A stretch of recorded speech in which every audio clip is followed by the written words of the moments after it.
السلام علیکم ناظرین، آج کا سچ کے ساتھ میں ہوں ندیم حسین۔ پیچیدہ صورتحال میں سے گمبھیر حالات اور واقعات جنم لے رہے ہیں۔ 9 مئی کے واقعات جو ہیں وہ ایک ایسی صورتحال ہے جس پر ابھی تک غور و فکر جو ہے وہ جاری ہے، لیکن معاملہ جس رخ پہ جا رہے ہیں، ریاست کی رٹ چیلنج ہوئی تھی اور اس کے بعد یہ کہا گیا تھا کسی کو معاف نہیں کیا جائے گا، کسی کو چھوڑا نہیں جائے گا۔ لیکن اب تک ہم جس طرز کے معاملات دیکھ رہے ہیں اور جو حالات اور واقعات ابھر کر سامنے آ رہے ہیں، اس سے یہ نتیجہ اخذ کرنے میں کوئی مشکل پیش نہیں آ رہی ہے کہ کچھ تو ہے جس کی پردہ داری ہے۔ یہ نہیں کہ کسی ایک شخص کو مائنس کرنا مقصود ہے، یہ بھی نہیں کہ کسی ایک شخص کو انتخابات سے نکالنا مقصود ہے، صرف مقصود یہ ہے کہ آپ کارروائی کریں اور اکراس دا بورڈ جو ہے وہ کارروائی ہونی چاہیے۔ پاکستان کی کچھ طاقت کی علامتیں ہوتی ہیں، کچھ ثقافت کی علامتیں ہوتی ہیں، کچھ بیرونی دنیا کو دکھانے کے لیے اپنی ایک قوت کی علامت ہوتی ہے۔ سب کا سب جو ہے وہ مسمار کیا گیا، سب کی سب چیزوں پر حملہ کیا گیا، لیکن ابھی تک بات جو ہے وہ آگے نہیں بڑھ رہی ہے۔ کیا ایسی صورتحال میں سے کوئی سیاسی استحکام جنم لے سکتا ہے؟ کیا اس میں سے انتخابات ظہور پذیر ہو سکتے ہیں؟ کیا اس کے نتیجے میں مستحکم گورنمنٹ جو ہے وہ تشکیل پا سکتی ہے؟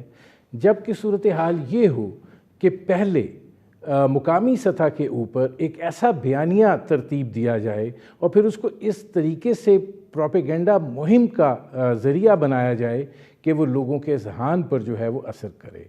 جب اس کا نتیجہ 9 مئی کی صورت میں نکلے تو اس کے بعد بین الاقوامی سطح کے اوپر ایسی صورتحال پیدا کی جائے کہ جس کے اندر ملکی مفادات کو ٹھیس پہنچانے کے اقدامات جو ہیں وہ کیے جائیں۔ یہ بات کہی جائے کہ جناب پاکستان کو جو امریکی فوجی امداد ہے وہ انسانی حقوق سے مشروط کر دی جائے۔ پاکستان کی حکومت پر دباؤ کے حوالے سے طریقہ کار جو ہے اس کا اس نوعیت سے انتخاب کیا جائے کہ امریکی سینیٹرز جو ہیں ان سے دستخط کروائے جائیں، کبھی سائفر اور کبھی جھکاؤ جو ہے وہ یہاں تک۔ یہ معاملات جو ہیں یہ یقیناً پاکستان کے لیے کوئی مثبت صورتحال کو جنم نہیں دے رہے ہیں، اور اس کا علاج یا اس کا تدارک جو ہے وہ ممکن ہے۔ ابھی تک ریاست جو ہے وہ اپنے زخم چاٹ رہی ہے، لیکن اس سے آگے جو ہے بڑھ نہیں پائی ہے۔ شاید نومبر 2018 انگلینڈ کے اندر فسادات ہوئے تھے۔ اس کا نتیجہ کیا نکلا تھا؟ اس کا نتیجہ یہ نکلا تھا کہ فوری طور پر اس کا سدباب کیا گیا تھا، قانون حرکت میں آیا تھا، لوگوں کو گرفتار کیا گیا تھا، 24 گھنٹے عدالتیں لگی تھیں اور سزائیں دی گئی تھیں، لیکن معاملہ یہاں پر ختم نہیں ہوا تھا۔ اس کے بعد ان کے تھنک ٹینکس بیٹھے اور انہوں نے اس پر سوچ و بچار کی تھی کہ یہ کیوں ہوا۔ لنڈن اسکول آف اکنامکس جو ہے اس نے پورا اس کے اوپر ایک تھیسس جو ہے وہ بلڈ کیا تھا، اور انہوں نے یہ بتایا تھا کہ جب سماجی ڈھانچہ جو ہے وہ بگاڑ کا شکار پیدا ہو جاتا ہے اور اس کے اندر ایک فرق آ جاتا ہے تو پھر اس میں سے ایسی صورتحال جنم لیتی ہے۔ کیا ہمارے ہاں بھی اس نوعیت کی کوئی سوچ و بچار کوئی اقدامات ہیں؟ یہ وہ منظرنامہ ہے جس پر کریں گے بات۔ میں آپ کا اپنے مہمان سے تعارف کرواتے ہیں۔ میرے آج کے مہمان پاکستان کے سابق وزیر اعظم ہیں، سیزنڈ پولیٹیشین ہیں، مسلم لیگ نواز کے سینئر رہنما ہیں شاہد خاقان عباسی۔ شاہد صاحب یہ فرمائیے گا کہ یہ جو اب صورتحال ہے یہ کنفیوژن اسی طرح برقرار رہنا ہے، ابہام اسی طرح برقرار رہنا ہے، یہ جو عدم استحکام ہے یہ بھی اسی طرح برقرار رہنا ہے اور ایسے ہی چل رہا ہے معاملہ؟ جی ایسے چلے گا جب تک آپ بیٹھیں گے نہیں۔ ہر سیاست میں ہر معاملہ ڈائلاگ سے حل ہوتا ہے۔ آج ملک میں سیاست نفرت و دشمنی کا نام ہے۔ پارلیمان میں پاکستان کے مسائل اور اس کی کوئی بات نہیں ہوتی، اپوزیشن وہاں پر ہے نہیں، سینٹ مفلوج ہے، صوبائی اسمبلیوں کی حالت دیکھ لیں تو کہاں پر پاکستان کی بات ہوگی، پاکستان کے مسائل کی بات ہوگی۔ جب تک میں نے ہمیشہ یہ کہتا رہا ہوں اور آج اس کی اور بھی زیادہ ضرورت ہے، اس ملک کے جو سٹیک ہولڈرز ہیں، جو اثر انداز ہیں ملک کی سیاست اور ملک کے معاملات پر، ملک میں گورننس پر، ملک کے حکومت کے نظام پر، اس میں سیاستدان ہیں، جوڈیشری ہے اور ملٹری ہے۔ یہ جب تک ایک پیج ٹیبل پر نہیں بیٹھیں گے اور آگے کے راستے کا تعین نہیں کریں گے کہ پاکستان کو کیسے چلانا ہے، کیسے چلایا جائے گا، کیا ریفارمز کرنے ہیں، کیونکہ جو آپ کا موجودہ نظام یہ ناکام ہو گیا ہے، یہ کچھ بھی نہیں دے سکتا، یہ مسائل کا حل نہیں دے سکتا۔ آپ کو بہت میسو اور ریڈیکل ریفارمز کرنے ہوں گے ملک کے نظام کے اندر، ورنہ یہ نہیں چلے گا۔ نہ وہ ایک جماعت کر سکتی ہے، نہ وہ نظام ایک یونٹی کے بغیر اس کا حل نکال سکتا ہے۔ تو آج آپ کی یہ چیلنج ہے آپ کے لیے۔ اس وقت ایک سیاسی افراتفری ہے، ہر جماعت جو ہے وہ جوڑ توڑ میں لگی ہوئی ہے۔ ظاہر ہے ایک پارٹی جو ہے وہ شکست و ریخت کا شکار ہے۔ اب ایسی صورتحال کے اندر جب آپ ڈائیلاگ کی بات کرتے ہیں تو سیاسی طور پر اگر دیکھا جائے تو پورا سیاسی ڈھانچہ تو ایک جگہ کے اوپر موجود ہے، تو ڈائیلاگ کس سے؟ ڈھانچے کے اندر کچھ نہیں ہے۔ میں نے کہا نا کہ سیاست دشمنی اور نفرت میں تبدیل ہو گئی ہے۔ 3-4 بڑی پارٹیاں ہیں، کیا یہ مل کر نہیں بیٹھ سکتی؟ کیا ان کے پاس کسی ایک کے پاس حل ہے ملک کے مسائل کا؟ اور یہ پہلا موقع ہے۔ آج پی ڈی ایم کے پلیٹ فارم پہ تقریباً ساری سیاسی پارٹیاں اکٹھی ہیں۔ نہیں، تقریباً کی بات نہیں ہے، تقریباً سے نہیں ہوتا۔ پی ڈی ایم کا یہ پلیٹ فارم نہیں ہے۔ پی ڈی ایم ایک الائنس تھا اپوزیشن کا۔ جب اپوزیشن حکومت میں بدل گئی عدم اعتماد کے نتیجے میں، تو پی ڈی ایم کی جماعتیں بھی وہاں چلی گئیں۔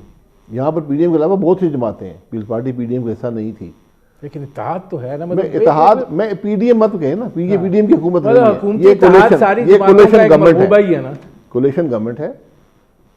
پچھلے 2 سال کے اندر پاکستان کی ہر سیاسی جماعت حکمران رہی ہے، ہر سیاسی جماعت پی ٹی آئی سمیت۔ کیا وہ مسائل کا حل کر سکیں؟ اس کا مطلب یہ ہے کہ نظام میں صلاحیت نہیں ہے، کسی ایک جماعت میں صلاحیت نہیں ہے، کولیشن گورنمنٹ میں صلاحیت نہیں ہے۔ پی ٹی آئی کے اندر جو کولیشن گورنمنٹ تھی اس کی صلاحیت نہیں تھی۔ تو آپ کیسے درست کریں گے؟ جب تک آپ بیٹھیں گے نہیں ایک ٹیبل پر، راستے کا تعین نہیں کریں گے، کیسے چلیں گے؟ 2018 سے جب تک تحریک عدم اعتماد جو ہے وہ آتی ہے، ایک سفر کٹا ہے، اور ظاہر ہے کہ اس کے بیک گراؤنڈ کے اندر بہت کچھ تھا۔ جب یہ لمحات آئے ہیں تو اس کے اندر یہ چیز ایکسپوز ہو گئی کہ اس صورتحال کو برپا کرنے والے کون لوگ تھے، اس کے نتیجے میں سیاسی عدم استحکام جو پیدا ہوا اس کے ذمہ داران کون تھے، سب کے نام آ گئے۔ شروع سے آپ لے لیں، شجاع پاشا سے لے کے فیض حمید تک سب کے نام آئے ہیں نا۔ اب اگر ایک پولیٹیکل اجتماع ہے جو حکومت کر رہا ہے، تو کیا اس پولیٹیکل اجتماع میں اتنی قوت یا اتنی طاقت نہیں ہے کہ وہ اس صورتحال کے تدارک کے لیے وہاں سے شروع کر کے کوئی ایکشن لے سکے؟ آپ نے ملک چلانا ہے یا ایکشن لینے ہیں، یہ فیصلہ کر لیں۔ یہ دونوں کام اکٹھے نہیں ہو سکتے۔ ہمارے ملک میں اسٹیبلشمنٹ کی براہ راست 40 سال حکومت رہی ہے، اس کا اثر رہا ہے۔ پچھلے الیکشن میں کیا ہوا سب جانتے ہیں، یہ سب چیزیں ہم جانتے ہیں۔ میں یہ کہہ رہا ہوں کہ ابھی آپ نے لوگوں کو سزا پروسیکیوٹ کرنا ہے تو ان کو پروسیکیوٹ کر لیں، یہ شوق پورا کر لیں۔ یہ ہوا نہیں ہے آج تک، نہ آپ سے ہونا ہے، تو اس میں وقت مت ضائع کریں۔ یہ تاریخ میں چھوڑ دیں جو کچھ ہوا ہے، جس نے جو کچھ کیا ہے تاریخ میں چھوڑ دیں۔ حقیقت سے آپ کو کہہ رہا ہوں، کون سے قانون کے تحت کریں گے، کون سا ثبوت آئے گا؟ آپ کبھی عدالت میں کٹہرے میں کھڑے ہوئے ہیں؟ نہیں، میں نے 12 سال گزارے۔ اس لیے یہ بڑا آسان ہوتا ہے، اس کو ضرور اس کو کرنا چاہیے، یہ کرنا چاہیے، وہ کرنا چاہیے۔ یار آپ ملک چلائیں گے کہ یہ کریں گے؟ آپ سے ملک بھی نہیں چلتا۔ اس لیے آج پچھلا جو کچھ ہوا ہے تاریخ کی نظر کر دیں، ایک ٹروتھ کمیشن بنا دیں، وہ اسٹیبلش کرتا رہے گا ملک میں کیا ہوتا رہا ہے، اور ملک میں بہت کچھ ہوتا رہا ہے، بہت سی تلخ یادیں ہیں۔ اس کا مطلب ہے کہ آپ یہ کہنا چاہ رہے ہیں کہ کیا پھر 9 مئی کو بھی فورگو کر دیا جائے؟ 9 مئی تو آج کا واقعہ ہے، ایک کرمنل واقعہ ہے، اس کو آپ فورگو نہیں کر سکتے۔ آپ کو اس کو پروسیکیوٹ کرنا پڑے گا۔ یہ جو پروسیکیوشن کا ایلیمنٹ آ گیا نا کہ اس کو اٹھا لیا گیا، اس کو اٹھا لیا گیا، اس سے کچھ ملے گا نہیں۔ آپ کو بالکل پروسیکیوٹ کرنا چاہیے، قانون کے تحت پروسیکیوٹ کرنا چاہیے۔ آپ اگر قانون سے باہر جائیں گے پھر پرابلم پیدا ہوگا. اور ایسی مثال ہونی چاہیے کہ حکومت کے پاس ایویڈنس موجود ہے. کیا وہ ایویڈنس کتنا ایڈمیسیبل ہے عدالت میں، یہ وقت بتائے گا. ہمارا ایک قانون شہادت بھی ہے جس کے تحت ایویڈنس ایڈمٹ ہوتا ہے، لیکن یہ شاید ہی دنیا کی کسی تاریخ میں ایسا ہوا ہو کہ ایک جتھا جو ہے وہ فوج کے ہیڈ کوارٹر پر حملہ آور ہوا، وہ ایک عسکری کمانڈر کے گھر پر حملہ آور ہوا اور گھر جلا دیا. کیوں؟ کس مقصد کے لیے؟ کیا ہوا تھا کہ ایک آدمی کو کرپشن کے الزام میں اس کو بلایا گیا، وہ آیا نہیں، اس کو گرفتار کر لیا گیا. تو کل مجھے اگر کوئی بلائے گا تو میں بھی جتھے لے کے چلا جاؤں گا. آپ نے ریاست کو جو ریٹ ہے اس کو اسٹیبلش کرنا ہے. اگر آپ آج پروسیکیوٹ نہیں کریں گے ہر آدمی کرے گا. تو میں کرمنل آفینسز کی بات نہیں کر رہا، میں یہ جو ہم ساری بات ہوتی ہے جی یہ ڈان لی کس نے کی، اب آپ ججوں کو پروسیکیوٹ کریں گے جنہوں نے میاں نواز شریف کو 28 جولائی کو نااہل کیا، حکومت توڑ دی، تاحیات نااہل کر دیا، ان کو پروسیکیوٹ کریں گے. اس لیے جو فوج کے سربراہ تھے، الیکشن میں کیا ہوا 2018 میں ہمیں پتہ نہیں ہے. اس لیے میں یہ کہہ رہا ہوں، میں نے آپ سے پہلا سوال کیا، آپ نے کہا کہ جی وہ ساروں کو ڈائیلاگ کرنا چاہیے، یا ایکشن لے لیں یا یہ کر لیں. اب آپ کہہ رہے ہیں پروسیکیوٹ 9 مئی سے لے کے اب ہم 9 مئی پہ پہنچنے والے ہیں. کیا نتیجہ نکلا ہے سر؟ ریاستی ریٹ چیلنج ہوئی ہے. پروسیکیوٹ میں وقت لگتا ہے، پروسیکیوشن بڑی آسان ہوتی ہے. آپ قانون سے باہر جائیں گے، آئین سے باہر جائیں گے، بہت کچھ کر سکتے ہیں. حکومت کرتی رہی ہے ماضی میں. آج آپ کریں گے یہ 9 میں ایک طرف رہ جائے گا، وہ نیا ایشو کھڑا ہو جائے گا. یا انسانی حقوق پامال ہو گئے، آپ نے قانون کو فالو نہیں کیا، آئین کو فالو نہیں کیا، ہیومن رائٹس کا کیا ہوا، یہ سب باتیں ہیں. اس لیے بڑی ساری باتیں جو ہیں یہ ہمارے لیے ہیں. 11 نومبر 2018 انگلینڈ میں جو ہنگامے ہوئے، لوٹ مار ہوئی، انہوں نے کسی ایک کو نہیں بخشا. ادھر تو کسی نے نہیں کہا انسانی حقوق پامال ہو گئے. آپ پکڑے نا، کون روک رہا ہے؟ پکڑے نا، پروسیکیوٹ کریں. وہی تو میں آپ سے پوچھ رہا ہوں کہ حکومت ہے صرف روز آ کے پریس کانفرنس، بے بسی کی پریس کانفرنسز ہیں اور تو کچھ نہیں ہے. دیکھیں میں پھر وہی گزارش کروں گا، یہ کام آپ ضرور کریں، لیکن یہ آپ کا اولین مقصد نہیں ہے. آج ملک کو کون چلائے گا؟ معیشت کو کون چلائے گا؟ اس مہنگائی کا سامنا کون کرے گا؟ ملک کو جو دیوالیہ پن کی طرف جا رہا ہے، یہ IMF کے پروگرام کو کون چلائے گا؟ یہ آپ کی آج چیلنجز ہیں. یہ بھی آپ پروسیکیوشن آپ ضرور کریں، لیکن یاد رکھیں پروسیکیوشن کریں. عدالتیں دن رات بیٹھیں. انگلستان میں عدالتیں دن رات بیٹھی تھیں، وہ سوئے نہیں تھے اور ہزاروں لوگوں کو سزا دی. آپ یہاں تو وہ جج آتا ہے، جج بیٹھتا ہے، جج دیکھتا ہے اور کہتا ہے جی اگلی تاریخ دے دو. ٹھیک. ناظرین، سابق وزیر اعظم پاکستان شاہد خاقان عباسی سے ہماری گفتگو جاری ہے. وقت ہوا ہے ایک مختصر سے کمرشل بریک کا. ملتے ہیں اس وقفے کے بعد.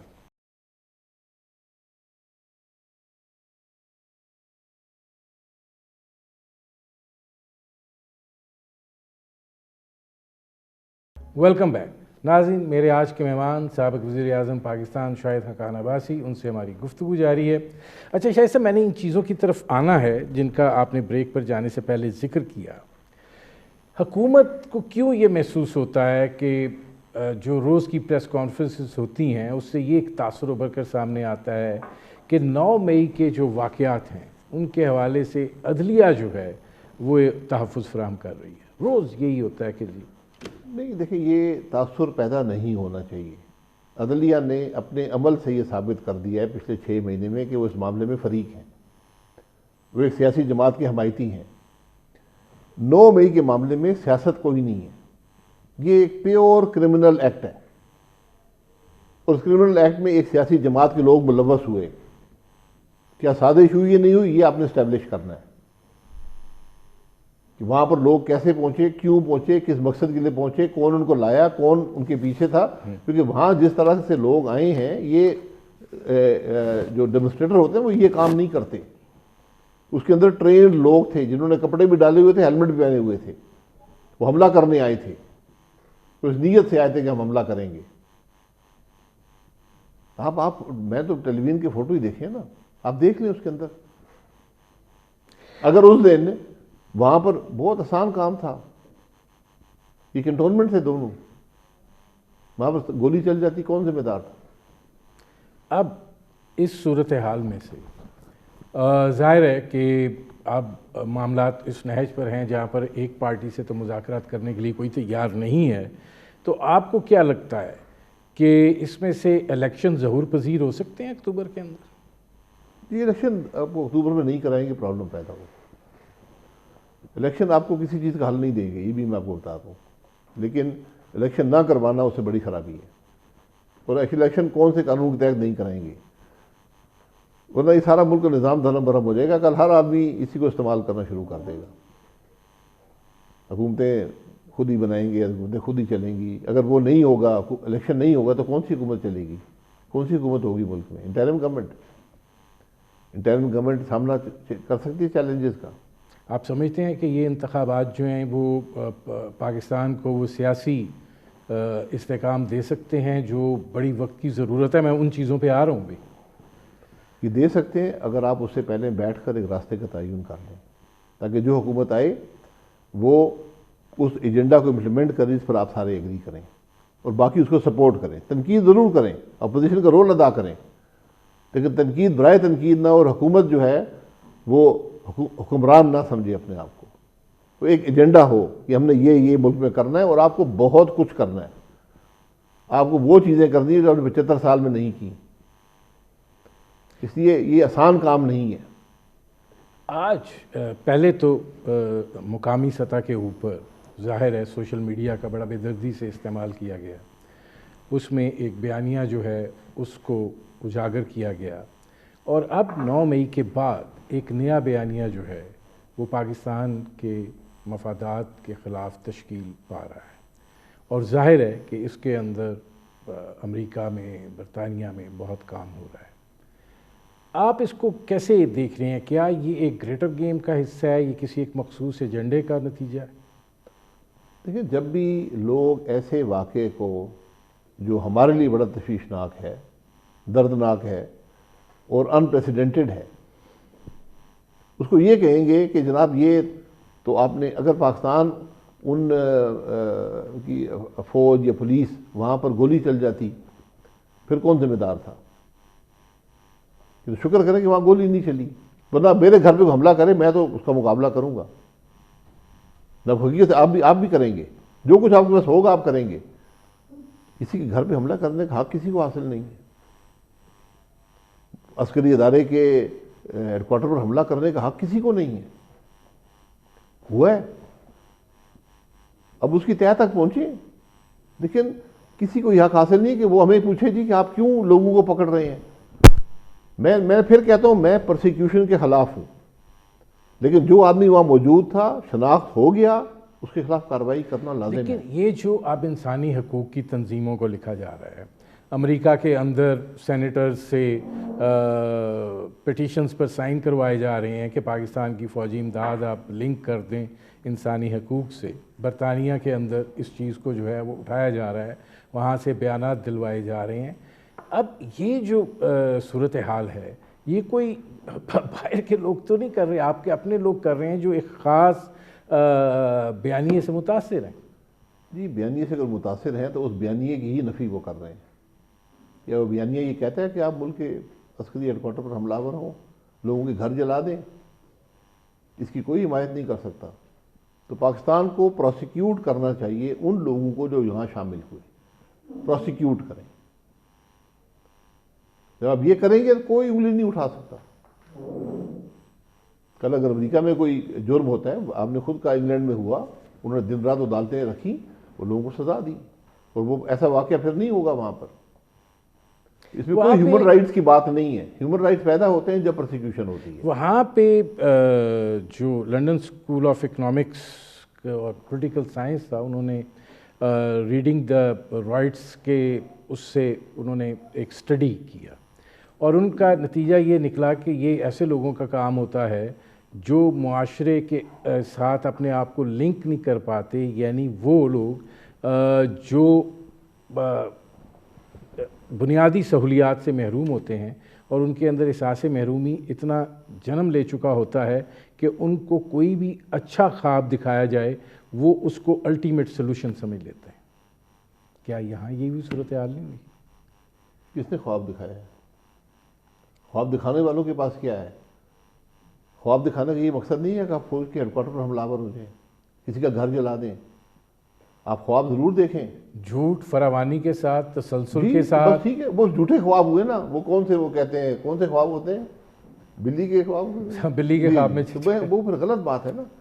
اس بات کو چھوڑ دیں. آپ ان چیزوں کو کس سے لنک کر رہے ہیں؟ ایک کرمنل ایکٹ ہوا ہے ملک میں، ٹی وی کیمروں کے سامنے ہوا ہے. لیکن اب پروسیکیوشن بھی نہیں کر پا رہے نا. مصیبت میں کہہ رہا ہوں پروسیکیوٹ کریں. میں یہی کہتا ہوں حکومت کا کام ہے کہ اس پہ زیادہ وکیل رکھے، اس معاملے کو پروسیکیوٹ کریں. حکومت ناکام ہے اس معاملے. لیکن ابھی تک نہیں پروسیکیوشن ہوئی نا. آپ یہ کہہ رہے ہیں 1 مہینہ ہونے لگا ہے، پروسیکیوشن نہیں ہوئی. انہوں نے کام کیا ہے، شاید روز پکڑے جاتے ہیں. آپ کو دیکھیں، ملک میں قانون شہادت ہے، ملک میں ایک نظام ہے قانون کا، اس کے دائرے کے اندر رہ کر آپ پروسیکیوٹ کرتے ہیں. اس میں آپ پر لازم ہوتا ہے، آپ نے پروو کرنا ہے کہ یہ آدمی ہے، یہ وہاں پر موجود تھا، اس نے یہ عمل کیا ہے، یہ کرمنل ایکٹ کیا ہے. یہ پروسیکیوشن کی ذمہ داری ہوتی ہے پروو کرنا. یہ نیب کا قانون نہیں ہے کہ میں کہتا ہوں جناب ندیم صاحب آپ کرپٹ آدمی، آپ ایسے کھا گئے، اب آپ پروو کریں کہ میں کرپٹ نہیں ہوں. یہ نیب ہے.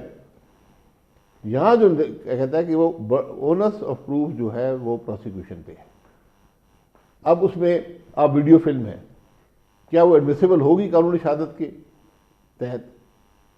اس کی کیا لیگل ویلیو ہے؟ یہ بڑی امپورٹنٹ چیزیں ہیں. تو اس طریقے سے اگر دیکھا جائے تو پھر آپ، اسی لیے میں کہہ رہا ہوں پروسیکیوٹ کریں، آپ شروع کریں اس معاملے کو. اچھا، اب ذرا سیاسی صورتحال کی طرف بھی آتے ہیں کہ اب ایک خلا تو پیدا ہوا ہے اور اس کے نتیجے میں پاکستان پیپلز پارٹی جو ہے وہ پنجاب میں کافی سرگرم عمل ہے. آصف زرداری صاحب وہاں پر ڈیرہ ڈالے بیٹھے ہیں. 21 کو وہ اپنی مہم کا بھی وہاں سے آغاز کر رہے ہیں. تو آپ کو کیا لگ رہا ہے کہ جس طریقے سے ان کی پارٹی کا فلڈ گیٹ کھلا ہوا ہے، مسلم لیگ نون کے لیے ایک نیا چیلنج سامنے آ رہا ہے؟ دیکھیے، جب الیکشن ہوتے ہیں ہر جماعت اپنی کوشش کرتی ہے، ہر جماعت کا حق ہوتا ہے، ساری کوشش کر رہے ہیں. مسلم لیگ نون کا اپنا طریقہ ہے، پیپلز پارٹی کا اپنا طریقہ ہے، جے یو اے کا اپنا طریقہ ہے، پی ٹی آئی بھی الیکشن میں حصہ لے گی، ان کا اپنا طریقہ ہے. ہر جماعت کوشش کرتی ہے، اس میں کوئی حرج نہیں ہے اس میں، بلکہ یہ تو ضروری ہوتا ہے ہر جماعت کے لیے کہ اپنی کوشش کرے.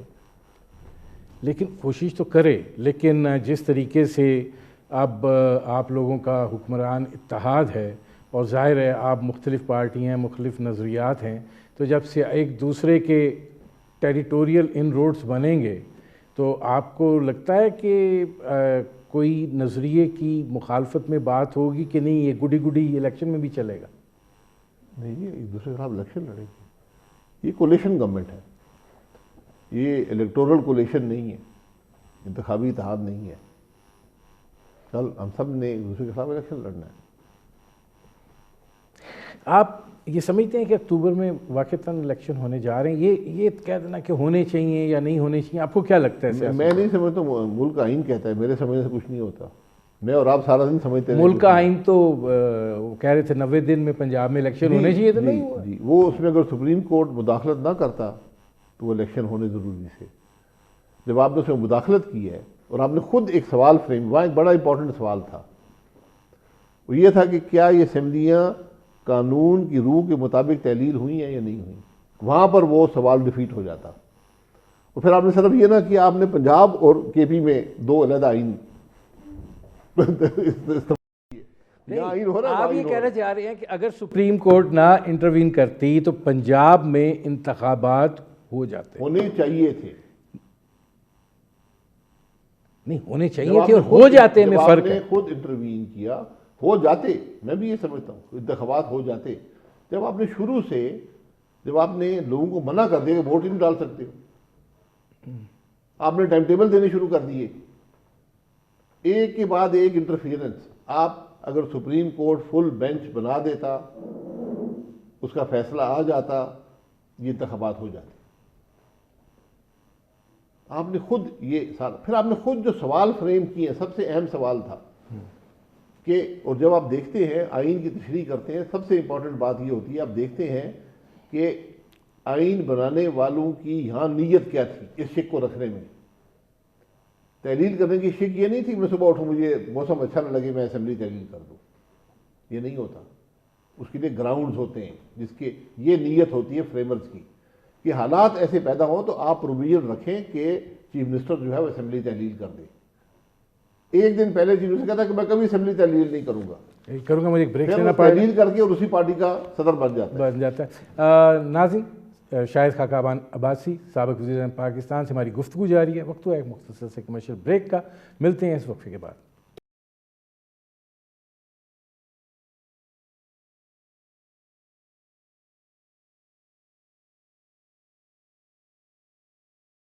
Welcome back. ناظرین, میرے آج کے مہمان شاہد خاقان عباسی سابق وزیر اعظم پاکستان, ان سے ہماری گفتگو جاری ہے.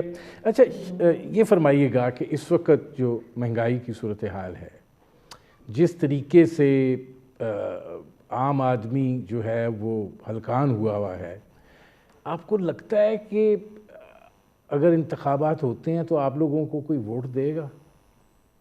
مہنگائی ختم ہو جائے گی, مجھے ووٹ نہ دیں.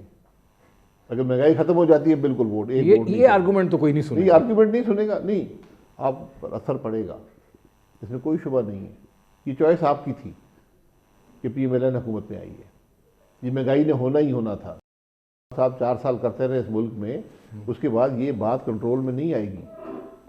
جو ایکسٹرنل ایشوز ہیں اس وقت دنیا میں بھی یہ معاملات ہیں, چیزیں مہنگی ہوئی ہیں, اس کا اثر آپ پہ بھی پڑتا ہے. آپ کے روپے میں کمی آئی, اس کا بہت اثر آپ پہ پڑتا ہے. سب ہونا تھا. اب اس کو آپ نے اس کو اٹھا لیا, اس بوجھ کو, یہ آپ کا فیصلہ تھا. اب اس کا اثر آپ پہ الیکشن میں پڑے گا, اس میں کوئی شبہ نہیں ہے. اور اگلی حکومت کو اس سے بھی بدترین حالات کا سامنا ہوگا. وہ کیا کر لیں گے؟ نہیں, یہ بتائیے گا کہ یہ ڈالر کے ساتھ جو کچھ ہو رہا ہے, یہ ہمارے جو لوگ ہیں وہ اس میں سٹے بازی میں لگے ہوئے ہیں ڈالر کے اوپر, چاہے, یا آپ سمجھتے ہیں کہ نہیں حقیقی طور پہ ڈی ویلیویشن اتنی زیادہ ہو رہی ہے؟ سٹے بازی کے لیے یہ ڈالر چاہیے ہوتا ہے. یہ بڑی بنیادی سی بات ہے, سپلائی ڈیمانڈ کا ایشو ہے. جب مارکیٹ میں ڈالر کم ہوں گے تو قیمت بڑھ جائے گی, جب ڈالر زیادہ ہوگی قیمت کم ہو جائے گی. یہ ہر کموڈٹی کی طرح سپلائی ڈیمانڈ ہے. آج ہماری ڈیمانڈ زیادہ ہے, اس لیے آپ نے امپورٹ سپریشن کر کے آپ نے معاملے کو روکا ہوا ہے. آج آپ کھولیں پھر آپ کی ڈیمانڈ بڑھ جائے گی, پھر آپ کی کرنٹ اکاؤنٹ ڈیفیسٹ بڑھ جائیں گے جس کو آپ کور نہیں کر پائیں گے, پھر آپ کی ڈالر اور بڑھ جائے گا. یہ ایک بڑی ڈیلیکیٹ بیلنس ہے جو آپ نے مینٹین کیا ہوا ہے. اب کیا 308 روپے کا تو ہو گیا, اب بعض لوگ کہتے ہیں 330 کا بھی نہیں مل رہا. جی میں یہی کہہ رہا ہوں نا, سپلائی ڈیمانڈ کی بات ہے. اچھا یہ بتائیں, یہ جو آئی ایم ایف کا مسئلہ ہے, کیا مسئلہ کیا ہے, کیوں, وجہ کوئی دشمنی ہوگی آئی ایم ایف کو اسحاق ڈار صاحب سے کہ نہیں انہوں نے آ کے ہمیں بڑی تڑیاں لگائی ہیں؟ دشمنی نہیں ہے. دیکھیں اس کی جو بھی باتیں ہیں وہ چھوڑ دیں, ابھی اس پروگرام سے نکل جائیں, نیا پروگرام نیگوشیٹ کر لیں. میری یہ رائے ہے اس بارے میں. آپ کا کیا خیال ہے, جنہوں نے یہ پروگرام نہیں دیا وہ اگلا دے دیں گے؟ نہیں, بالکل پروگرام وہ آپ کو دیں گے. پاکستان نے میرا 11 پروگرام میں سے ایک مکمل کیا ہے, باقی سب ادھورے چھوڑیں. تو اس کو ادھورا چھوڑ دیں, نیا نیگوشیٹ کر لیں. اس کی کنڈیشن زیادہ ٹف ہوں گی, کیونکہ آپ نے جب وہ کنڈیشن میٹ نہیں کی, ان کی نظر میں میٹ نہیں کی, جو بھی ہوا ہے, تو اس پر پھر نیگوشیشن آپ کی زیادہ ٹف ہوں گی. تو آج بہتر یہ ہے کہ یہ پروگرام ویسے بھی ختم ہے, یہ تو ریویوز ہی رہ گئے, 30 جون کو ویسے بھی ختم ہو جائے گا, تو نئے پروگرام کی طرف آ جائیں. نہیں, جب دینا ہوتا ہے تو اسحاق ڈار صاحب کو یہی آئی ایم ایف 5 ویورز دے دیتا ہے, نہیں دینا تو انہوں نے ناک سے لکیریں نکلوا دیا, نہیں دیا. اب اس بات کی کیا گارنٹی ہے کہ وہ یہ دیکھیں گے کہ ہمارے حالات جو ہیں وہ بجٹ کے بعد اتنے مستحکم ہو گئے ہیں کہ وہ ہمیں اگلا پروگرام دے دیں, اس کو ادھورے کو چھوڑ دیں؟ بجٹ تو آپ کو استحکام نہیں دے گا نا. آپ ایک غیر ذمہ دار ملک سمجھے جاتے ہیں دنیا میں. غیر ذمہ دار وہ ملک جو $1 ارب ماہانہ پیٹرول پمپ پہ پھونک دے, قیمت خرید سے کم پیٹرول اور ڈیزل بیچے, اس پر کون اعتماد کرے گا؟ یہ آپ کی ایک تاریخ ہے. عمران خان صاحب نے 3 سال جو بھی ایگریمنٹ کیے وہ دنوں اور ہفتوں میں توڑے, اور سامنے توڑے, بغیر کسی شرم حیا کے توڑے. کس مقصد کے توڑے؟ اپنی سیاست کے لیے. جب کو سمجھ آئی کہ یہ ووٹ آف نو کانفیڈنس آ رہا ہے, تو پیٹرولیم جس پہ آپ نے یہ ایگری کیا تھا کہ 50 روپے پیٹرولیم لیوی لگے گی, جی ایس ٹی ہوگا, اس کو آپ نے قیمت خرید سے کم کر دیا. $1 ارب مہینے کا وہ IMF جو آپ کو ہر 3 مہینے بعد 1 سے 1.5 ارب ڈالر دیتا تھا، اس کے سامنے آپ نے 1 ارب ڈالر مہینے کا جلایا فارن ایکسچینج میں۔ شاہد خاقان عباسی صاحب، جی مسئلہ یہ ہے کہ اب آپ کی صنعتیں بند ہو رہی ہیں، لوگ وزیر اعظم کو خط لکھ رہے ہیں یہاں کی بڑی صنعتوں کے کہ جناب عالی اگر یہی صورتحال رہی تو ہم پھر بند کرتے ہیں۔ تو میں وہی چیز آپ سے جاننا چاہ رہا ہوں کہ وہ ایسا کون سا انہونا سلسلہ ہو جائے گا، آپ کو اس کے اندر کوئی پولیٹیکل سچویشن دکھائی نہیں دیتی کہ IMF جو ہے سب کچھ جب ہم یہ کلیم کرتے ہیں اور بہت سی چیزیں ہم نے کی بھی ہیں کہ ہم نے ساری کنڈیشنلٹیز میٹ کر دیں، اس کے باوجود آپ کے ساتھ وہ چلنے کے لیے تیار نہیں ہے، تو اگلا پروگرام آپ کس طریقے سے اور کس طرح نیگوشیٹ کریں گے؟ نیگوشیٹ کرنا پڑتا ہے نا، نیگوشیشن ہوتی ہے، وہ ایک نیا پروگرام ہوتا ہے، نئی یہ کنڈیشن جو یہاں تھیں ہماری نہیں تھیں، یہ اس وقت لگائیں گی کی اور ہر 3 مہینے بعد ان کو توڑا، ہر 3 مہینے بعد ری نیگوشیٹ کیا، وہی کنڈیشن پورے نہیں کی، ری نیگوشیٹ ہوئی پھر توڑ دی، اور آخر میں کہا جاتے تو سونے پہ سہاگا، وہ سارا کچھ ہی تباہ کر دیا، آپ پہ کوئی اعتماد نہیں تھا۔ اگر الیکشن ہوتے ہیں، اگلی گورنمنٹ آتی ہے تو وہ تو اس سے زیادہ، کیونکہ بیچ میں 2-1 مہینے کا کیئر ٹیکر سیٹ اپ کا وقت بھی گزرا ہوا ہوگا جس کے اندر کیا فیصلے ہونے ہیں، تو لہذا خڑمس جو ہے وہ مزید گمبھیر ہو چکا ہوا ہوگا، تو آپ اس بیس کو، جس بیس پر آپ IMF سے نیگوشیٹ کرنے جائیں گے، وہ تو اس سے بھی بدترین اس سے بھی بدتر ہوگا، اس سے بھی زیادہ مشکل آپ کو نیگوشیشن ہوگی، اس سے بھی زیادہ مشکل ایگریمنٹ ہوگا، اس سے بھی زیادہ بوجھ عوام پر پڑے گا۔ تو کیا عوام جو ہے پھر وہ بوجھ لدوانے کے لیے ووٹ دے آپ لوگوں کو اور سنیں کہ جی ہم نے نہیں کیا تھا، پیچھے کوئی آیا تھا وہ کر کے چلا گیا، ہم کیا کریں؟ دیکھیں عوام کی مرضی جس کو ہوتی ہے اس کو مرضی ووٹ دیں۔ میں یہ کہہ رہا ہوں پچھلے 2 سال میں پاکستان کی ہر سیاسی جماعت حکمران رہی ہے۔ سر میں آپ کو جس کو پسند کرنا چاہیں پسند 11 نومبر 2018 کے جو انگلینڈ کے فسادات ہوئے تھے اس میں جو اسٹڈی ہوئی تھی اس کے اندر ایک اور نکتہ تھا کہ فرق ہیوز اور ہیوز ناٹ میں اتنا ہو گیا ہے کہ یہ لوگوں کا فرسٹریشن تھی، غصہ تھا جس میں کوئی چیز آپ امپلانٹ کر سکتے ہیں۔ یہ سچویشن آپ نہیں دیکھتے کہ آپ نے امیر اور غریب طبقے کا فرق بہت بڑھا دیا؟ بالکل، یہ ڈسپیرٹی ہے اور بڑھتی جا رہی ہے، غریب غریب ہوتا جا رہا ہے، امیر امیر ہوتا جا رہا ہے۔ یہ جب بھی اکانومی کی یہ حالات ہوتے ہیں یہ ہوتا ہے، اسی لیے وقت ہے کہ سیاسی جماعتیں بیٹھ کر ایک راستے کا تعین کر لیں جو عوام کے اس دکھ پر مرہم ہو، کہ جب وہ دیکھتے ہیں کہ آپس میں لڑ رہے ہیں، دن رات گالیاں نکالتے ہیں، ایک دوسرے کو ہتک کرتے ہیں، بے عزتی کرتے ہیں، تو پھر وہ کہتے ہیں یار کہ ہمارا تو ان پہ کوئی اعتماد نہیں ہے۔ پھر یہ حالات پیدا ہوتے ہیں جب ان کو نظر آئے گا کہ یار یہ سنجیدہ ہیں، بیٹھے ہیں، انہوں نے اپنے اختلافات ایک طرف رکھ دیے، اپنا سیاسی مفاد ایک طرف رکھ دیا، ہمارے مفاد کو دیکھا ہے، تو یہ مرہم ہوتا ہے۔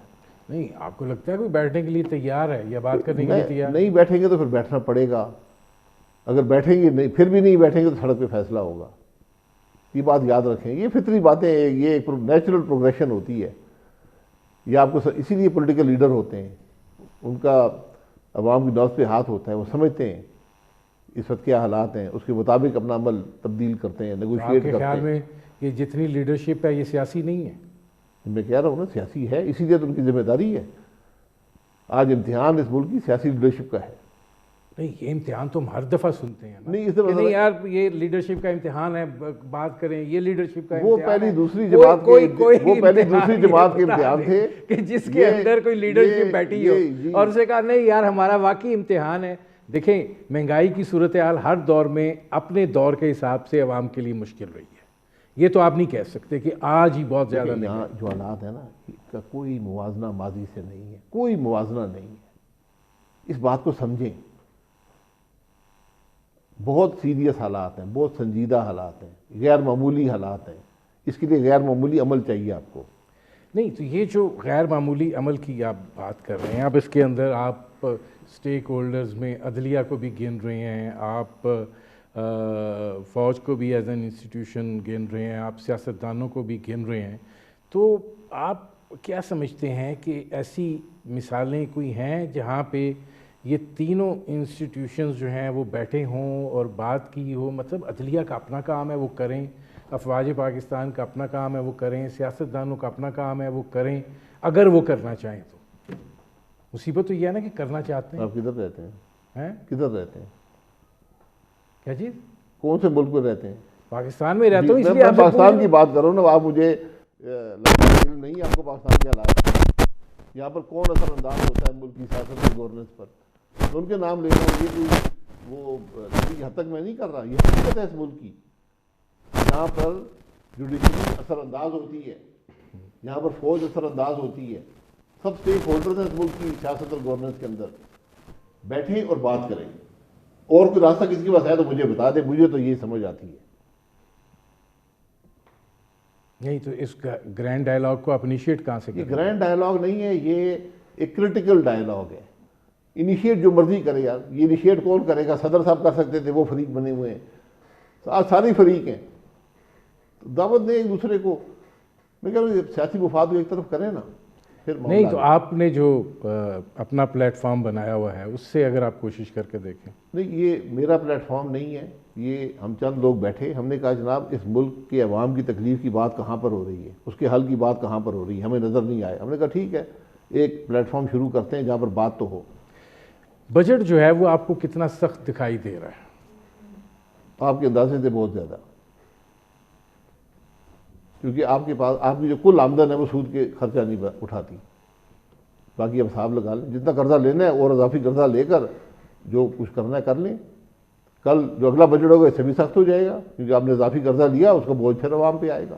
نہیں, آپ یہ سمجھتے ہیں کہ یہ جو بات کی جا رہی ہے کہ 1000 ارب روپے کے نئے ٹیکسز لگا دو تاکہ وہ جو 9200 ارب روپے کی بات ہو رہی ہے اس کو کیا جا سکے, وہ سسٹینیبل ہے کہ ہمارا 1000 ارب بھی جو ہے نا یہ ہاتھی کے منہ میں زیرہ والی بات ہے.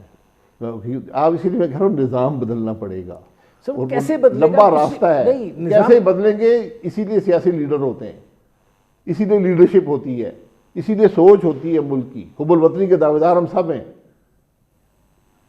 یہی حب الوطنی ہوتی ہے کہ اپنی سیاسی مفاد کو ایک طرف رکھیں, ٹیبل پہ بیٹھیں. یہ سوچ نظر آ رہی ہے, یہ سوچ نظر آنی چاہیے. میں یہ بات کر رہا ہوں, نظر نہیں آئے گی تو پھر سڑکوں پہ فیصلے ہوں گے. ناظرین, یہ تھے شاہد خاقان عباسی, سابق وزیر اعظم پاکستان. ان کی آپ نے گفتگو سنی. اب تک کے لیے اتنا ہی, اجازت دیجیے, اللہ حافظ.